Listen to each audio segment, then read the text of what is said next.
Hello friends, welcome back to the new video guys. In this video guys, I am going to show you guys Wi-Fi setting in your Vivo phone.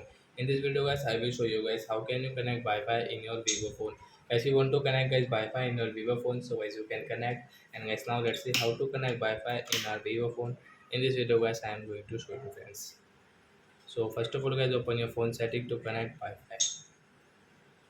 So we will click on guys network internet setting and guys we will click on Wi-Fi and guys we will on Wi-Fi from here. So guys, which Wi-Fi network guys you want to connect in your phone guys. So guys I have guys this Mukesh Wi-Fi. So guys I will click here.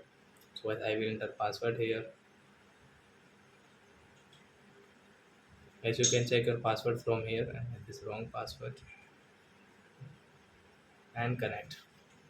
So you can see guys after 3 and 4 seconds guys Wi-Fi will connect in our Vivo phone. So you can see guys Wi-Fi has connected. Then guys you can use Wi-Fi. Like guys you can use guys YouTube, Instagram, WhatsApp, Google Chrome. Like that app guys you can use without your phone data. So I hope friends you have understood how to connect Wi-Fi in our Vivo phone. So that's it guys. Thanks for watching. So guys now we will meet in guys next video guys with new topic.